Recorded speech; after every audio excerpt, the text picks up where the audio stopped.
تو اگر وہ تمہارے دل میں دعا کا خیال لا رہا ہے تو وہ تمہیں اس بات کا اشارہ دے رہا ہے کہ اب بھی سب ختم نہیں ہوا، اب بھی کن کی امید باقی ہے، اب بھی وہ تمہارے نصیب کو تمہاری چاہت کے مطابق کر سکتا ہے۔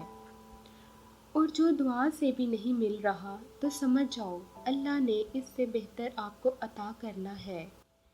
زندگی میں مشکل وقت نہ آئے تو اپنوں میں چھپے ہوئے غیر اور غیروں میں چھپے ہوئے اپنے کیسے نظر آتے؟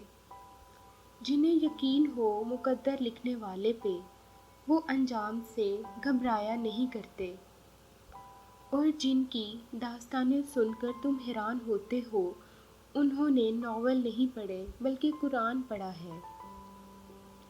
زندگی کبھی آسان نہیں رہے گی، تمہیں خود کو مضبوط بنانا ہوگا، اور اگر آپ کے اپنوں کو بھی شک ہو گیا کہ آپ کمزور پڑ رہے ہیں تو وہ آپ سے دور ہونے لگیں گے۔ کسی کا بھلا نہ ہو سکے تو برا کرنے کی کوشش نہ کرو۔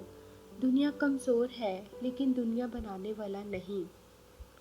جو وقت ہم دوسروں پر تنقید کرتے گزارتے ہیں وہی وقت اگر ہم اپنی اصلاح میں صرف کریں تو زیادہ بہتر ہے۔ فطرت، عادتیں بدلی جا سکتی ہیں، فطرت نہیں۔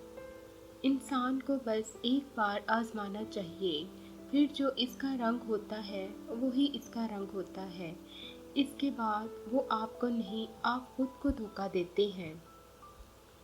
اللہ کے فیصلے ہماری خواہشوں سے بہتر ہیں۔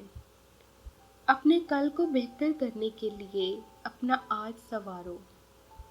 انسان غم کی گرفت سے کبھی نہیں نکلتا، خوشی محض تھکان اتارنے کا وقفہ ہے۔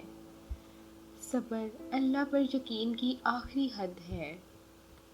اگر لوگ تم سے متاثر ہو رہے ہیں تو اللہ پاک کا شکر ادا کرو کہ جس نے تمہارے گناہوں کو چھپا کر تمہیں لوگوں کے سامنے معزز بنایا ہے۔